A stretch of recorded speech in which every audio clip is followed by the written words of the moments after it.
তো ভাই লাগে সেটা আমি করবো, মানে আপনার যতগুলো পয়েন্ট বা আপনাকে আমি অন্যরকম চোখে দেখি, আপনাকে আমার অন্যরকম আপনার প্রতি আমার ভালোবাসা এবং আস্থা আছে। আপনার কোনো হেল্প লাগবে বা আপনার কোনো ক্লায়েন্টের হেল্প লাগলে সেটা আমি ফ্রিতেই করে দিব, ওকে? আচ্ছা কোনো অসুবিধা নেই, সবভাবে করে দিব। এটা শুধুমাত্র আপনার জন্য, ওকে? তো এটা নিয়ে প্যারা নেন না, আমি এটা বলেছি। আচ্ছা আচ্ছা, ঠিক আছে ভাই, ধন্যবাদ। এটুকুখানি বলছেন, খুব ভালো লাগছে। তবে ভাই আমার কাছে একটা বিষয় খুব জানার ছিল।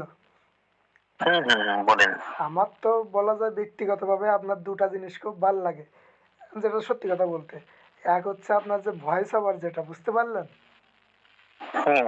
তো আর এক হচ্ছে আপনার সাথে মিটিং করছিলাম না, তো ফেস ভ্যালু যতটুকু যা মনে আছে, মানে এই দুটা মিলে একটা জোস কম্বিনেশন লাগছিল।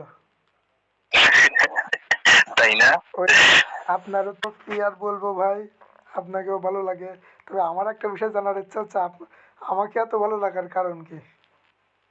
ভাই শুনুন, যার জানার আগ্রহ আছে এবং জানানোর আগ্রহ আছে তাকে অবশ্যই ভালো লাগে। আপনার ভাই জানার আগ্রহ আছে এবং আপনার কোন একটা বিষয়ে জানানোর আগ্রহ আছে, তো এই জিনিসটা শুধু আজ না, প্রথম থেকে আমি দেখে যাচ্ছি। মানে আপনি জানাতে ভালোবাসেন এবং জানতে ভালোবাসেন, তো যার কারণে ভাই আমার আপনাকে ভালো লাগে। বুঝতে পেরেছেন? আপনার কথাগুলো এই হিসেবে ভালো লাগে, ওকে?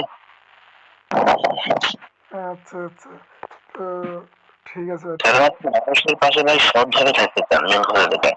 তো এই জিনিসটা আমি আপনার কাছ থেকে অনেক কিছু শিখেছি ভাই। এই জন্য আমার আপনার প্রতি অন্যরকম একটা বুঝতে পেরেছেন? তবে ভাই ভালো লাগাটা মানুষের শুধুমাত্র ভালো এর দিক থেকে যে আসে, চেহারা দিক থেকে বা ইয়ার দিক থেকে ভাই, এরকম না ভাই। মানুষের ভালো লাগা ভাই মহব্বত, ভাই আমাদের আল্লাহ পাক বলে দিয়েছেন, ভাই মানুষ মানুষের প্রতি ভাই মহব্বত করো। তো ভাই আমি যদি আপনার প্রতি মহব্বত না করি ভাই, আমার কাছে তো মানুষ মহব্বত করবে না। আর আমার কাছে তো ভাই মানুষ আমারই ভালোবাসবে না, বুঝলেন না? তো এই জন্য ভাই সবাইকে সবাই ভালোবাসা, কারণ আমি আমার যতটুকু মনে আছে আল্লাহর রহমতে, আশা করি আমি আপনাকে ততটুকু দেওয়ার চেষ্টা করবো, আল্লাহ যতটুকু আমাকে দিয়েছে। জি জি জি জি ভাই, ধন্যবাদ। খুবই ভালো লাগলো। তবে সবকিছু বিষয়ে পরিশেষে কি বলবো, নিজের তো আর গার্লফ্রেন্ড টার্লফ্রেন্ড নেই, তা আমি আপনাকে আই লাভ ইউ বলে দিলাম। আচ্ছা ভাই, আই লাভ ইউ টু ভাই।